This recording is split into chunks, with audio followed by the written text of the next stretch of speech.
Desde la Universidad Militar Nueva Granada, en Bogotá, Colombia, transmite UMNG Radio. UMNG Radio. Una emisora alternativa, cultural e independiente. Desde la Universidad Militar Nueva Granada. Esta es UMNG Radio. Lo que ocurre en la universidad, los acontecimientos y sus protagonistas están en UMNG Radio.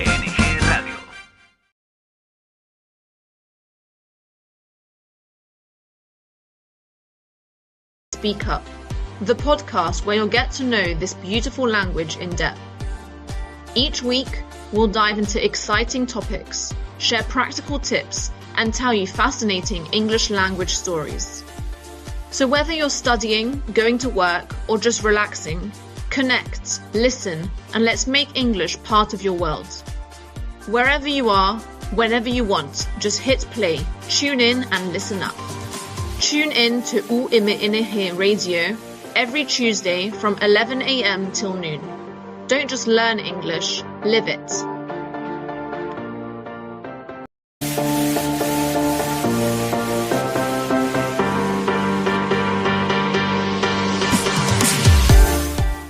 Hello, everyone, and welcome back to Tune In and Speak Up, the podcast from Universidad Militar Nueva Granada, where we use English as a window to explore ideas, discoveries, and technologies that are shaping the world around us. I'm Jorge Bermudez, teacher of English at the Department of Multicultural Studies at UMNG, part of the School of Education and Humanities. I'm very glad you're joining me today because we're going to explore a question that affects almost every one of us, whether we are students, teachers, professionals, or simply curious people trying to make sense of modern life. Now, imagine that someone asks you for the phone number of a close friend. A few years ago, many of us would have answered immediately because we had memorized dozens of phone numbers. Today, however, there is a good chance that we would simply take out our phone and look it up. Now, imagine that you're driving somewhere you have visited several times. Instead of remembering the route, you open a navigation app and follow its instructions. Later that day, someone asks a question about history, science, or geography. Rather than trying to remember what you learned, you type a few words into a search engine and find the answer in seconds. None of these actions feels unusual anymore. In fact, they have become so common that we rarely stop to think about them. Every day, we rely on digital tools to remember information, solve problems, organize our schedules, calculate numbers, translate languages, recommend music, and even suggest what we should watch, read, or buy next. Little by little, many mental tasks that once depended entirely on our own memory and attention are now shared with technology. This raises a fascinating question.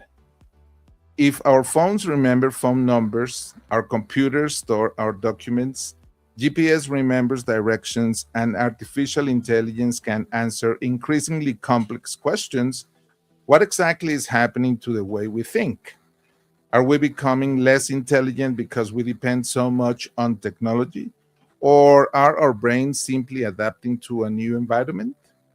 Are we losing important cognitive abilities, or are we developing different ones? These questions are not new. Throughout history, almost every major technological invention has inspired similar concerns. When writing became widespread, some philosophers worried that people would stop exercising their memories. When the printing press made books widely available, others feared that easy access to knowledge would encourage superficial learning. Radio, television, calculators, and the internet all sparked debates about whether new technologies would strengthen or weaken the human mind. Today, those questions have become even more relevant. For the first time in history, billions of people carry devices that provide instant access to an almost unlimited amount of information. We no longer need to remember every fact because we can search for it. We no longer need to memorize every route because we can navigate with GPS.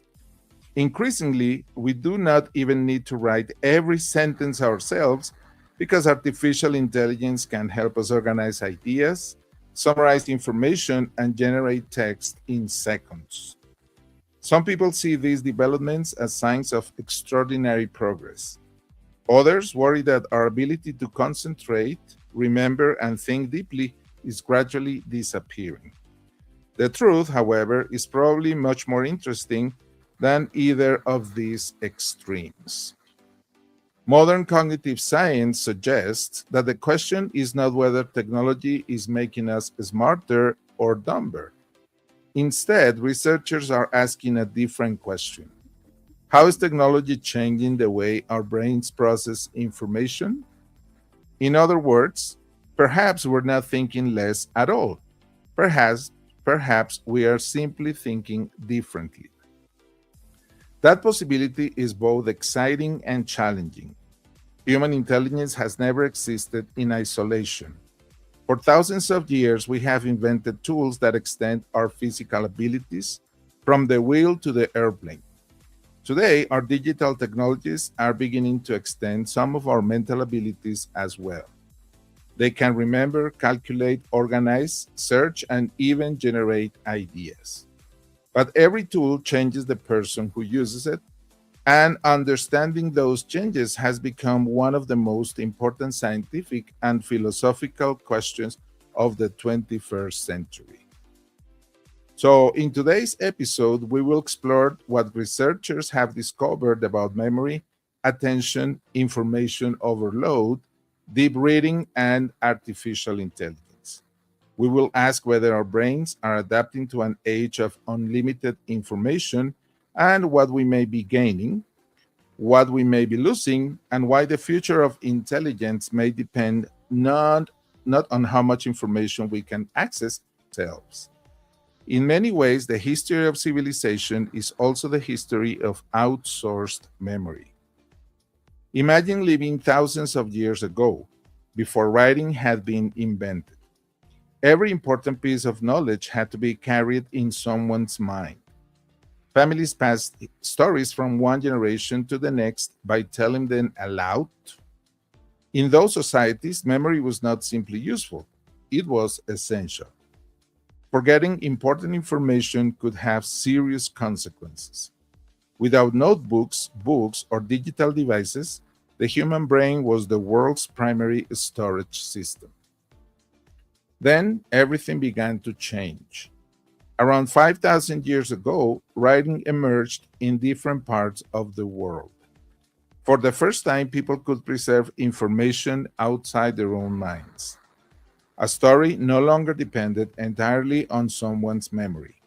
This was one of the greatest revolutions in human history. Interestingly, not everyone welcomed it. More than 2,000 years ago, the Greek philosopher Plato described a conversation in which writing was criticized because it might weaken memory. If people relied on written words instead of remembering things themselves, would they become less knowledgeable? It is a surprisingly modern concern. The same question we ask today about smartphones was once asked about writing itself. Of course, writing did not destroy human intelligence. Instead, it transformed it. Rather than memorizing every detail, people could have devoted more time to analyzing ideas, comparing information, and building new knowledge. Centuries later, another revolution arrived with the invention of the printing press. Books became more available, libraries expanded, and knowledge spread faster than ever before. Once again, humanity increased its ability to store information outside the brain. A library became, in a sense, a giant external memory shared by an entire society. Today, we have taken that idea even further. The internet has become the largest external memory system ever created. Within a few seconds, we can search for historical facts, scientific discoveries, recipes, maps, translations, photographs, research articles, or the answer to almost any everyday question. Instead of asking, "What do I remember?" we often ask, "Where can I find it?"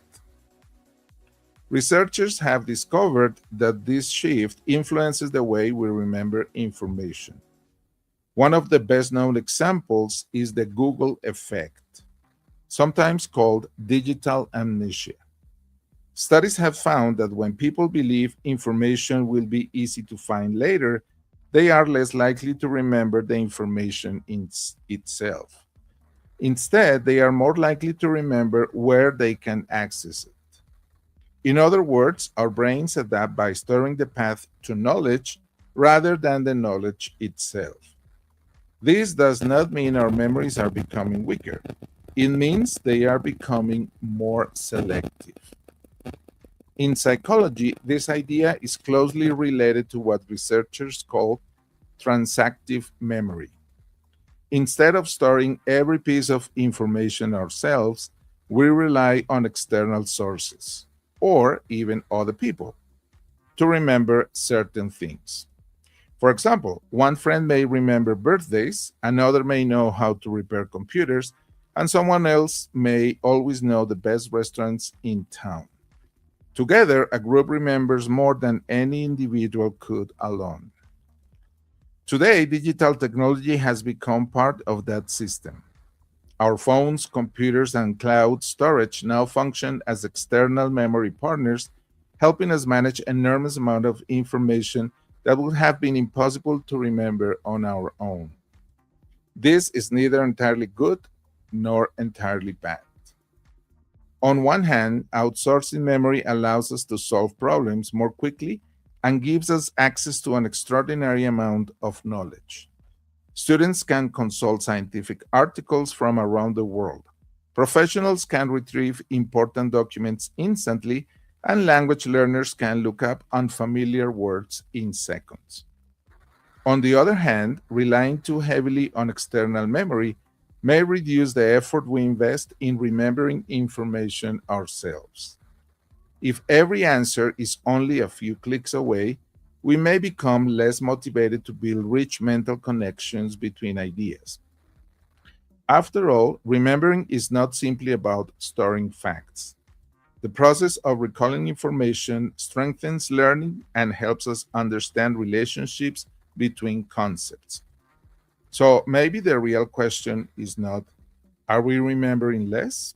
Perhaps it is, what kinds of things should we continue remembering ourselves? And that takes us to our second segment, thinking fast versus thinking slow. In the previous section, we discovered that technology has changed the way we remember information. Instead of storing every fact in our minds, we increasingly rely on digital tools as external memory. But remembering is only one part of thinking. Another important question is how we think. Do we always think carefully before making a decision? Or do we often rely on quick impressions and intuition? One of the most influential ideas in modern psychology comes from Nobel Prize winning psychologist Daniel Kahneman, here in the picture, whose book Thinking Fast and Slow explains that human thinking operates through two different modes. The first is fast thinking. It is automatic, intuitive, and effortless. It allows us to recognize a familiar face, finish a simple sentence, understand basic emotions, or react quickly when someone suddenly steps in front of us. We use this type of thinking thousands of times every day without even noticing it. Unlike fast thinking, slow thinking requires concentration, patience, and mental effort. It is the kind of thinking we use when solving a difficult mathematical problem, writing an essay, learning a new language, planning an important decision, or evaluating a complex argument. Both systems are essential. Fast thinking helps us function efficiently in everyday life. If we analyzed every simple decision from the beginning, we would never finish anything. Slow thinking, however, allows us to solve new problems, question our assumptions, and make thoughtful decisions when situations become more complicated. The challenge is that modern digital environments strongly encourage the first mode. Think about how we consume information online. We read headlines, we watch short videos, we swipe from one post to the next, we react with a like, we answer messages in seconds. Everything happens quickly. Most digital platforms are designed to deliver information in small, fast-moving pieces that require very little mental effort. Instead of encouraging long periods of reflection, they reward speed. New content appears every few seconds, leaving little time to pause and think deeply before the next piece of information arrives. This does not mean that fast thinking is bad. In fact, it is incredibly useful. It helps us navigate busy days, make routine decisions, and respond rapidly to changing situations. The problem appears when fast thinking becomes our default way of processing almost everything. Complex questions rarely have simple answers. Slow thinking also demands something that has become increasingly rare in modern life: time. When we read a long book, write an essay, learn a musical instrument, or study a new language, our brains build connections gradually. Understanding develops step by step, not all at once. There are moments of confusion, moments of reflection, and eventually moments when different ideas begin to fit together. These experiences cannot be rushed. Many educators and psychologists worry that if we become accustomed to consuming only short, rapidly changing pieces of information, we may become less willing to engage in the kind of sustained mental effort that deep understanding requires. This does not mean our intelligence is declining. Rather, it suggests that our daily habits may influence which type of thinking we practice most often. Like memory, thinking is shaped by experience. The more we practice careful reflection, the better we become at it. The more we rely on quick reactions, the more natural those reactions become. Fortunately, our brains remain remarkably flexible. We are capable of both fast and slow thinking, and each has an important place in our lives. The challenge is knowing when to use each one. That is the problem we will explore next: information overload. So far, we have seen that technology has changed the way we remember and the way we think. But there is another challenge that previous generations rarely faced: having access to more information than we can possibly process. For most of human history, information was scarce. People often spent years trying to learn what today can be found with a simple internet search. Now the situation has completely changed. Never before have human beings had access to so much information. At first, this seems like wonderful news. After all, more information should help us make better decisions, shouldn't it? Surprisingly, not always. Our brains have limits. We can pay attention to only a certain amount of information at one time. When we are exposed to too many facts, opinions, advertisements, notifications, and recommendations, our mental resources begin to feel overloaded. Psychologists often refer to this as cognitive overload. Another consequence of information overload is decision fatigue. Every decision we make, what to read, what to watch, what to buy, which email to answer first, requires a small amount of mental effort. Individually, these choices seem insignificant, but together they gradually consume our attention and energy.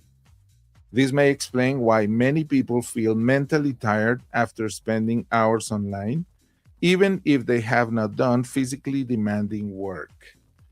Their brains have been making hundreds of small decisions without them even noticing. There is another interesting phenomenon known as the paradox of choice. We often believe that having more options will make us happier, but research suggests that too many choices can sometimes make decisions more difficult. Instead of feeling satisfied, we may become anxious about choosing the wrong option or wonder whether something better was available. More facts do not automatically lead to better decisions. Sometimes they simply make it harder to identify what is truly important. This does not mean that information is the problem. Access to knowledge has transformed education, science, and communication in extraordinary ways. The challenge is learning how to filter information instead of trying to consume everything. In today's world, intelligence is no longer just about knowing more. It is also about knowing what deserves our attention. And that leads to another important question. If we are surrounded by endless streams of short articles, headlines, and videos, how is this changing the way we read? That is what we will explore next. Are we reading differently? As we have seen, modern life constantly asks us to process more information in less time. One natural response is that we begin to read differently. Instead of carefully reading every word, we often skim, looking quickly for key ideas, headings, or phrases that seem most important. Skimming is not necessarily a bad habit. In many situations, it is an efficient way to find information. If you're checking the weather, reading a recipe, or looking for a train schedule, reading every sentence slowly would not make much sense. The problem arises when skimming becomes our default way of reading everything. Reading a novel, a scientific article, or a philosophical essay requires something different.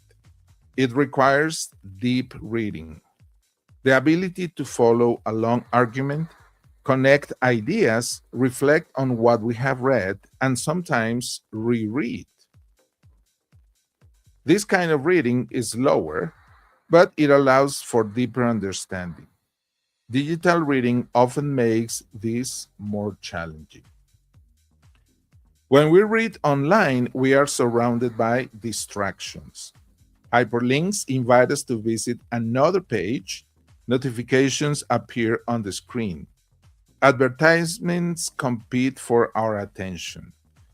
Before long, we may find ourselves opening several tabs, jumping from one topic to another, and forgetting what we originally intended to read. Our attention becomes fragmented.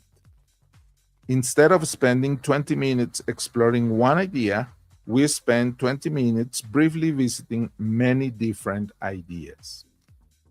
Researchers have become increasingly interested in how these different reading habits affect learning and comprehension. Although the findings are complex, many studies suggest that deep, focused reading helps people understand difficult concepts, think critically, and remember information more effectively than constantly jumping between short pieces of content. This is one reason why books continue to matter. A book asks us to stay with one idea for an extended period of time. It encourages patience, concentration, and reflection. Instead of offering endless choices every few seconds, it invites us to slow down and think alongside the author. In a world filled with short videos, headlines, and notifications, reading a book, and especially a long book, has become more than a way of gaining knowledge. It has become a way of practicing attention. And perhaps that is one of the greatest gifts books can still offer us today. But reading is no longer the only way we access knowledge. A new technology is beginning to answer questions, summarize information, and even generate ideas for us. That technology is artificial intelligence, and it is raising an entirely new question. If machines can help us think, what kind of thinking should we continue doing ourselves? And that takes us to our next segment, artificial intelligence, a calculator for thinking. As we have explored memory, attention, and reading, it is impossible to ignore another technology that is rapidly changing the way we learn and work: artificial intelligence, or AI. Whenever a new technology appears, people often ask the same question: will it replace us? Today, many wonder whether AI will replace teachers, writers, programmers, translators, or even students. While these questions are understandable, perhaps they are not the most useful ones. A better question might be, what kinds of thinking should we delegate to technology, and what kinds should remain our own? History gives us some helpful perspective. When calculators became common, many people worried that students would stop learning mathematics. In reality, calculators did not eliminate the need for mathematical thinking. They simply made calculations faster, allowing people to spend more time solving complex problems instead of performing repetitive arithmetic. The same happened with GPS. Navigation apps have made traveling much easier, but they have not eliminated the need to understand maps, distances, or the world around us. They became tools that support our thinking rather than replace it. Artificial intelligence may play a similar role. AI can summarize articles, translate languages, organize information, generate ideas, and answer questions in just a few seconds. These abilities can save time and make knowledge more accessible. For students, researchers, and professionals, AI has the potential to become an extraordinarily useful assistant. At the same time, there is an important difference between receiving an answer and understanding an answer. If we allow technology to do all the thinking for us, we may stop asking questions, evaluating evidence, or developing our own ideas. Those are precisely the skills that education is meant to strengthen. Perhaps the greatest value of AI is not that it can think instead of us, but that it can help us think better, provided we continue to remain curious, critical, and actively engaged. Like every powerful tool, artificial intelligence depends on how we use it. It can encourage learning, creativity, and innovation, or it can become a shortcut that replaces reflection with convenience. The future, therefore, is probably not about humans competing against machines. It is about humans learning to think with machines without forgetting how to think for themselves. And that brings us to the final question of today's episode.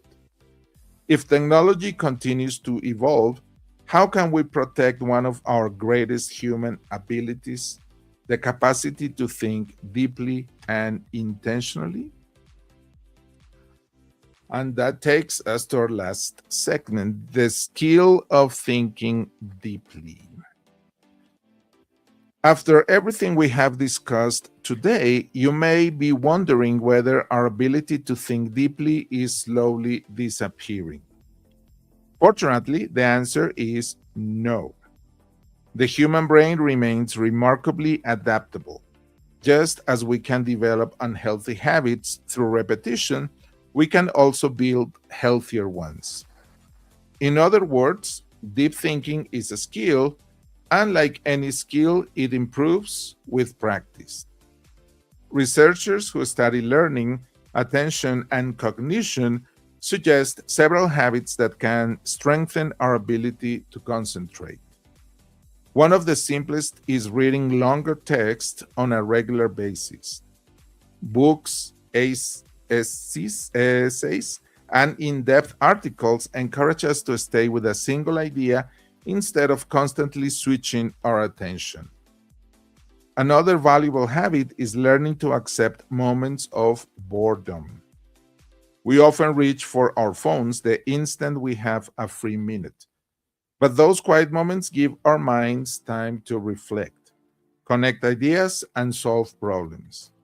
Sometimes our best ideas appear not when we're busy, but when we allow ourselves to slow down. It also helps to practice single tasking. Although multitasking may seem productive, focusing on one task at a time usually leads to better understanding and higher quality work. Giving something your full attention is becoming an increasingly valuable skill. Many researchers also point to the benefits of taking handwritten notes.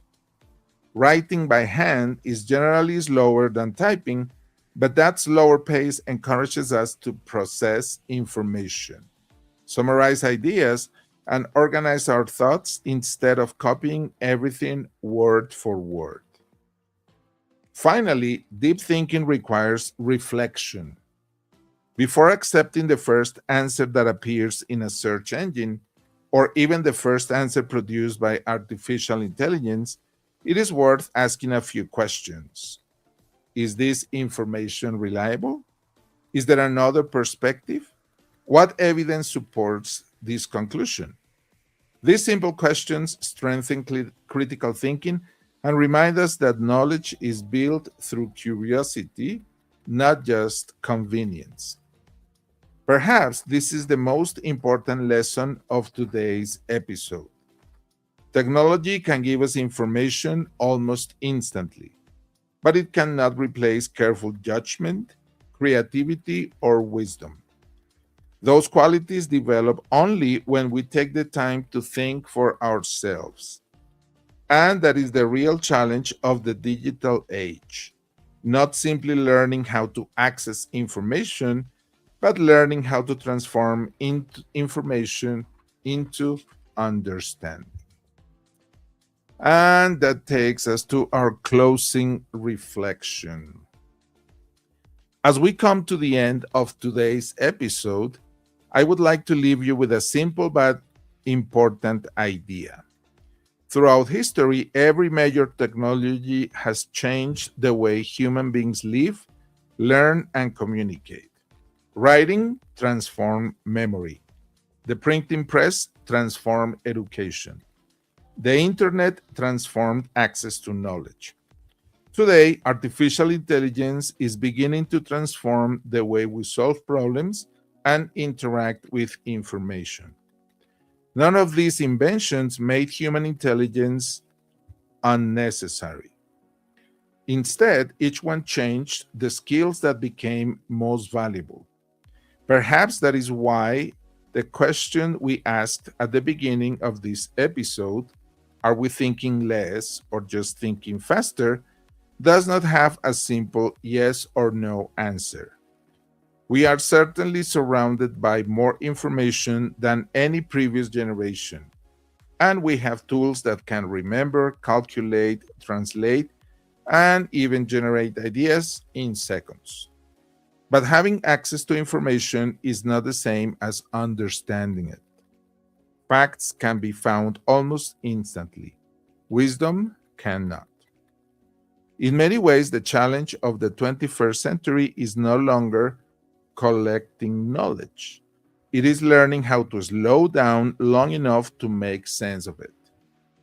The ability to concentrate, question assumptions, connect ideas, and reflect carefully may become some of the most valuable human abilities in a world where quick answers are always available. Technology should not be seen as our enemy. It has opened extraordinary opportunities for education, science, creativity, and communication. This very podcast exists because of technologies that allow us to share ideas with listeners wherever they are. The goal, therefore, is not to reject technology, but to use it intentionally. The best tools are the ones that expand our abilities without replacing our curiosity. Perhaps the future will not belong to the people who can search for information the fastest. It may belong to those who know how to ask thoughtful questions, evaluate evidence, think critically, and remain open to learning throughout their lives. Those are qualities that no search engine, algorithm, or artificial intelligence can develop on our behalf. So, the next time you reach for your phone to look up an answer, take a moment to ask yourself one more question before you search. Have I tried to think about it first? You may not always know the answer, but the process of searching your own mind before searching the internet is one of the best ways to keep your curiosity alive.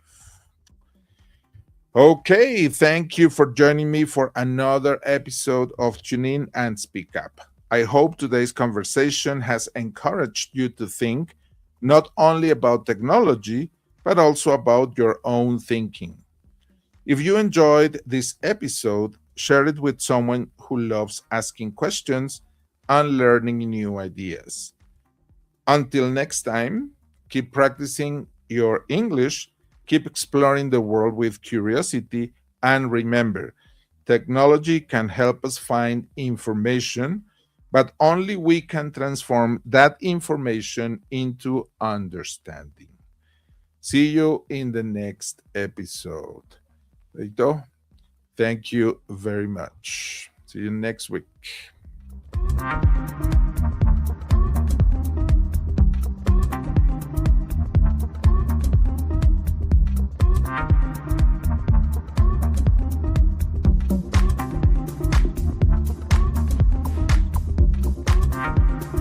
Lo que ocurre en la universidad, los acontecimientos y sus protagonistas están en UMNG Radio.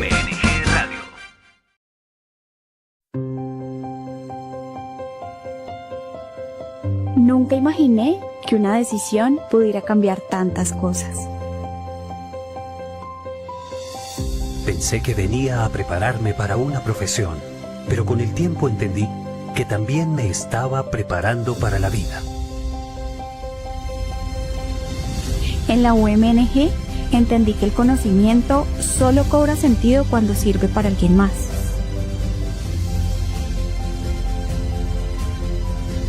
Aprendí que los retos no siempre llegan para detenerte, llegan para mostrarte de lo que eres capaz.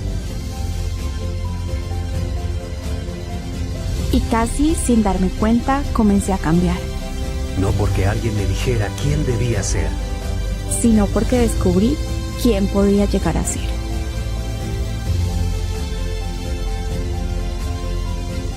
Hoy miro atrás y entiendo que aquel día no comenzó solamente una carrera. Comenzó una mejor versión de mí, que todavía sigue creciendo. Hay cosas que una vez hacen parte de ti, te acompañan toda la vida. Y eso trasciende generaciones.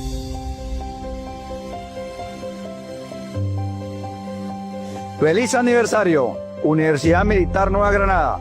44 años. Ciencia, patria y familia.